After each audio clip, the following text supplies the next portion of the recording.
स्वागत है फिल्मी हिंदी एक्सप्लेन में। आज मैं 2016 की साई-फाई, रोमांस और ड्रामा फिल्म पैसेंजर्स के बारे में बताऊंगा। स्पॉइलर आगे हैं तो ध्यान रखें।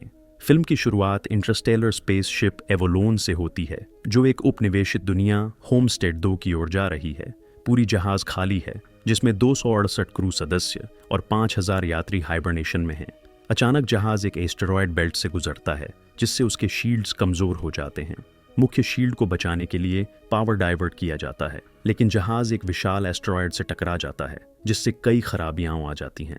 जहाज खुद को रिपेयर करने की कोशिश करता है, लेकिन इनमें से एक हाइबरनेशन पॉड एक्टिवेट हो जाता है और जिम प्रेस्टन नामक एक मैकेनिकल इंजीनियर जाग जाता है। जिम को बताया जाता है कि वह एक 120 साल तक सस्पेंड एनिमेशन में था और अब जहाज होमस्टेड 2 से केवल 4 महीने की दूरी पर है। उसे सूचित किया जाता है कि वह बची हुई अवधि में जहाज के शानदार पहलुओं का आनंद ले सकता है।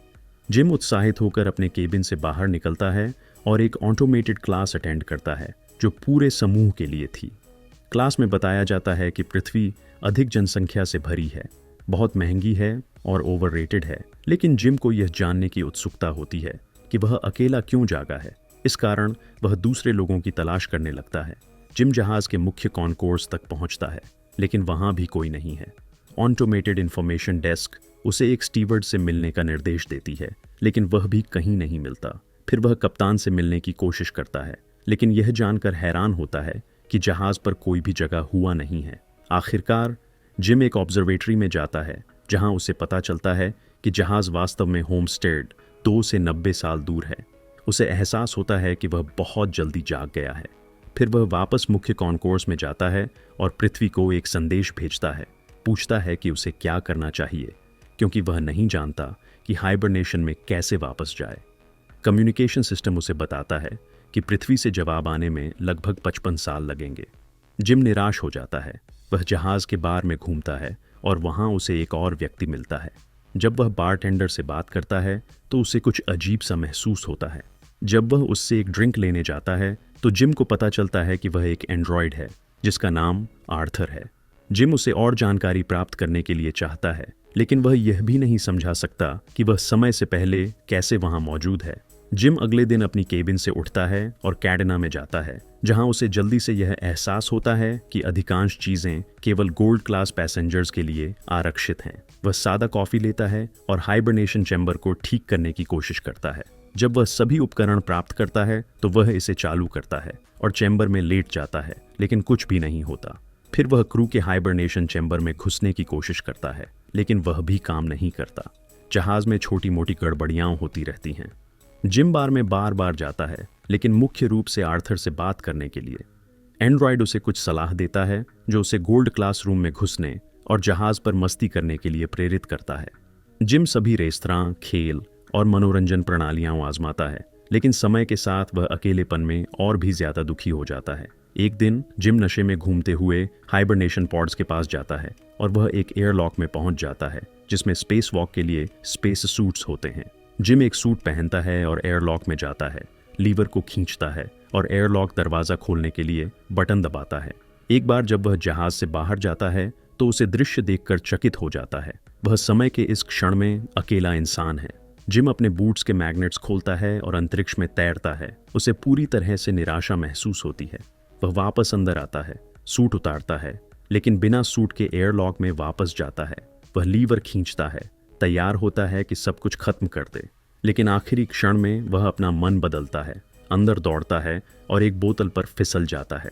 जिम खड़ा होता है और एक महिला को देखता है, जो एक फोर्ड में होती है, जिसका नाम अरोरा है। वह उसकी फाइलों को डायरेक्टरी में खोजता है और उसकी पैसेंजर इंटरव्यू सुनता है और उसके प्रति आकर्षित हो जाता है। बाद में वह बार में बैठकर उसकी लिखाई पढ़ता है और आर्थर से उसके बारे में बात करता है। उसे अपनी स्थिति के विडंबना से सच्ची बेचैनी महसूस होती है। वह एक बेहतर जीवन के लिए दूसरे ग्रह पर जा रहा था, जल्दी जाग गया और वहां नहीं पहुंचा और अपनी आदर्श महिला को पाया, लेकिन वह अब भी उससे दूर है।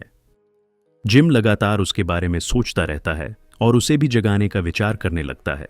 वह इसके बारे में एंड्रॉयड से बात करता है, लेकिन एंड्रॉयड उसकी उलझन को नहीं समझता। अगर वह उसे अपनी सुविधा के लिए जगाता है तो वह उसे अकेले छोड़ देगा, ताकि वह भी उसी जहाज पर मर जाए। जिम पहले तो इसका विरोध करता है, लेकिन जैसे जैसे समय बीतता है वह इसे छोड़ नहीं पाता। एक दिन वह अपना मन बदल लेता है। वह उसके पोर्ट तक जाता है और उसे सक्रिय करने में सफल होता है। जैसे ही वह जागती है और वही प्रक्रिया से गुजरती है जैसे वह खुद गुजर चुका था, वह छुप जाता है और अपने कमरे में वापस चला जाता है। थोड़ी देर बाद वह मुख्य कॉन्कोर्स में जाता है।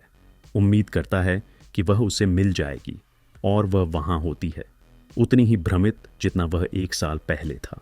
जिम उसे बताता है कि वे दोनों ही जागे हुए लोग हैं और उसे ऑब्जर्वेटरी में ले जाता है। फिर वह उसे बताता है कि वह न तो क्रू को ढूंढ सकता है और न ही जहाज के मुख्य कमांड्स को। ऑरोरा घबरा जाती है और अपने पॉड में वापस जाना चाहती है। जब वे वहां पहुंचते हैं, जिम उसे समझाता है कि जहाज में कोई खास उपकरण नहीं है जो उन्हें फिर से हाइबरनेशन में वापस डाल सके। ये प्रभावी रूप से बताता है कि वे फंसे हुए हैं। वे वापस कॉन्कोर्स में जाते हैं और वह उसे बताता है कि उसे आराम करना चाहिए क्योंकि वह अभी हाइबरनेशन से बाहर आई है। वह जिम के लिए दुखी होती है, जिसे जहाज पर अकेले 1 साल से ज्यादा समय बिताना पड़ा है। जिम फिर से बार में जाता है, अपने की पर पछताया हुआ। वह आर्थर से कहता है कि वह एंडोरा को यह न बताए कि उसने उसे जगाया था। अगले दिन एंडोरा जाग जाती है। वह फिर से कॉन्कोर्स में जाती है और हाइबरनेशन पॉड्स के बारे में पूछती है। जिम वहां उससे जुड़ता है और वे नाश्ता करने जाते हैं। जैसे ही वे निकलते हैं, जानकारी डेस्क में कुछ गड़बड़ी होती है। कैंटीना में एंडोरा समझ जाती है कि जिम ने 1 साल से ज्यादा वही नाश्ता खाया है और उसे गोल्ड क्लास मेनू से 1 मील देता है। वे पॉड्स को ठीक करने की संभावना पर बात करते हैं, लेकिन जिम के विपरीत एंडोरा हार मानने के लिए तैयार नहीं है। वह इन्फर्मरी में खोज करती है, फिर रिसर्च दस्तावेजों को देखती है। अंत में क्रू के हाइबरनेशन क्वार्टर में जाकर दरवाजे को तोड़ने की कोशिश करती है। जिम जहाज पर और भी गड़बड़ियां नोटिस करता है। कुछ समय बाद एंडोरा अपनी जिंदगी पर अफसोस जताती है। वह जहाज पर दौड़ती है, तैरती है और अपनी स्थिति के बारे में और अधिक जागरूक हो जाती है। वह कैंटीना में जिम का इंटरव्यू करने जाती है, सोचती है कि उसकी कहानी दिलचस्प हो सकती है। वह उससे पूछती है कि उसने कॉलोनी में क्यों इमिग्रेट किया। जिम पहले कंपनी के स्लोगन से जवाब देता है, लेकिन फिर और विस्तार से बताता है कि वह उम्मीद करता है कि नए ग्रह पर वह कोई बन सकेगा, वह एक जीवन बना सकेगा। फिर वे ऑब्जर्वेटरी में पहुंचते हैं और एंडोरा आखिरकार अपने वहां होने का कारण बताती है। जहाज के अन्य यात्रियों के विपरीत उसके पास राउंड ट्रिप टिकट है। उसका विचार था कि वह होमस्टे डू जाए, वहां 1 साल रहे और फिर पृथ्वी लौटे, ताकि वह पहला पत्रकार बन सके जो ऐसा करेगा और सबसे बड़ी कहानी लिख सके। एंडोरा धीरे धीरे उनकी स्थिति को ठीक करने के तरीके को छोड़ देती है और जिम समझ जाता है कि उसे खुश करने का तरीका क्या है। वह उसे डांस पर ले जाता है, सिनेमा दिखाने जाता है और बास्केटबॉल कोर्ट में खेलता है। अंत में वह उसे बार में लेकर आर्थर से मिलवाता है। वह थोड़ी देर आराम करती है जब तक वह उनकी स्थिति को याद नहीं करती। जिम एंड्रॉयड के साथ अकेला छोड़ दिया जाता है। उसे अपने की पर बुरा लगता है। अगले पल वह कुछ उपकरणों के साथ खेलता हुआ दिखता है और तभी एंडोरा ऑब्जर्वेटरी में आती है और उसे उसके लिए बनाए हुए क्रिसलर बिल्डिंग के एक छोटे मॉडल को देखती है। कुछ समय बाद वे बार में डेट पर जाते हैं। वे रात का खाना खाते हैं और अपने जीवन के बारे में बातें करते हैं। वह उसे बताती है कि जब वह किशोरी थी, उसके पिता की मृत्यु हो गई थी। रात के खाने के बाद जिम एंडोरा को एयरलॉक में ले जाता है और वे स्पेस सूट पहनकर बाहर जाते हैं। वे दोनों साथ में स्पेस वॉक पर जाते हैं। जिम के पास अब किसी को वह शानदार अनुभव साझा करने के लिए है। जिम उनके बूट्स के मैग्नेट बंद कर देता है और वे दोनों स्पेस में एक साथ तैरते हैं। वे अंदर वापस आते हैं और तुरंत एक दूसरे को चूमते हैं। फिर उसके कमरे में जाते हैं और एक साथ सोते हैं। इसके बाद वे एक जोड़े की तरह रहने लगते हैं। एंडोरा जिम के कमरे में शिफ्ट हो जाती है और अपने जीवन के बारे में लिखती है। वे एक साथ दौड़ते हैं, खाते हैं, सोते हैं। जिम जहाज का और भी पता लगाता है और हाइड्रोपोनिक्स बे की खोज करता है। वह एंडोरा के लिए फूल लाता है। एक दिन जहाज एक रेड जायंट से गुजरता है और वे इसे देखने के लिए ऑब्जर्वेटरी जाते हैं। वह एंडोरा का जन्मदिन होता है, इसलिए रात को वे इसे जहाज के एक रेस्तरां में मनाते हैं और फिर बार में। जिम बाथरूम में जाता है और एंडोरा के लिए अपना तैयार किया हुआ रिंग रखता है, जबकि वह बार में आर्थर से बात करती रहती है। एंड्रॉयड एंडोरा से कहता है कि जिम ने उसे जानबूझकर जगाया था। यह अनजान था कि यह अभी भी एक राज था। अचानक जिम वापस आता है और वह उसे पूरी तरह से अविश्वास में जाकर सामना करती है। वह गुस्से में और घबराई हुई भाग जाती है। जिम वापस अपने कमरे में जाता है और उसे सभी उसकी चीजें गायब मिलती हैं।